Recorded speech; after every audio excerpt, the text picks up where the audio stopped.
Today, let's go over a Leetcode hard question that I just solved by myself after playing around with it a little bit. So I'm pretty happy about it. This one's called max stack, and it basically asks you to design a stack that pushes elements to the rear and also pops and also retrieves. The tricky part is the index of the maximum element on the stack and the maximum index of the maximum element on the stack. So for example, if you have 1, 5, 5, 6, 5, 4, 3, let's say you have two 6s, they want you to pop this one from the stack, not this one. So that's going to be the challenging part here.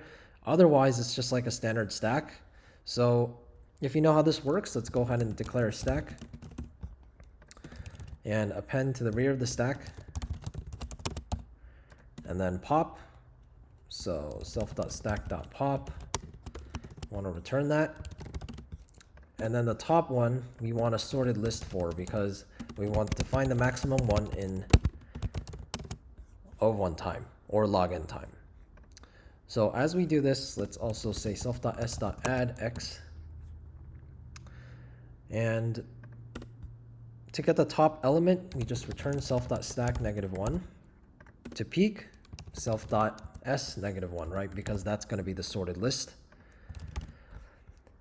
Okay, and while we pop, we also have to pop from the sorted list as well. So only pop from the sorted list if, actually we can just delete from the sorted list as well. Let's call this a equals self.stack.pop. So we're going to pop whatever's at the rear of the stack, and then we're going to delete that from the sorted list. And then we're just going to return that element. For now, let's pass this just to see what we can do. And then pop max, this is going to be tricky because we want the biggest one, which we're going to call self.s -1. And then now we have to find the last index of the biggest element in the stack. So this is a bit tricky because you can do it like this. Iterate backwards over the stack.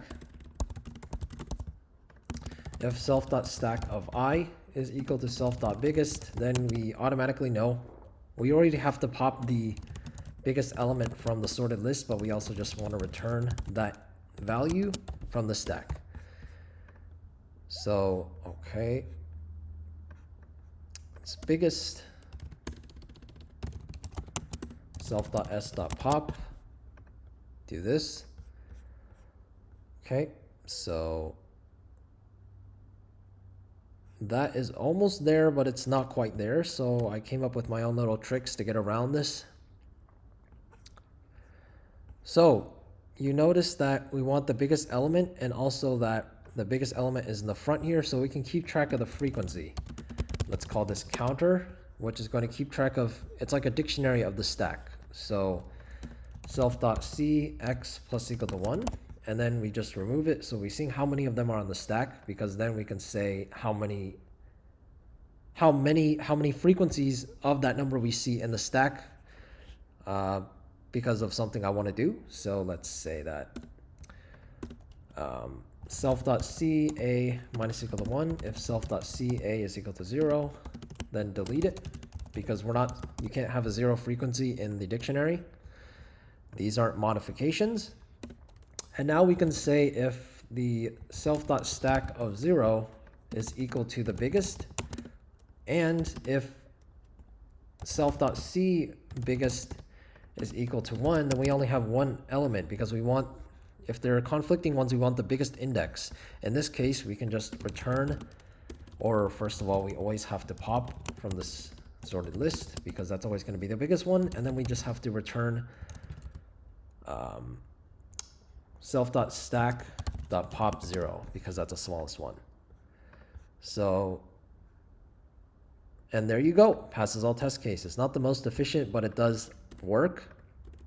Yeah, really tricky question if you don't know what this is, but thankfully we could see the test cases and we had that last one covered. Otherwise, it can be tricky. So, hope you enjoyed this video and stay tuned for more.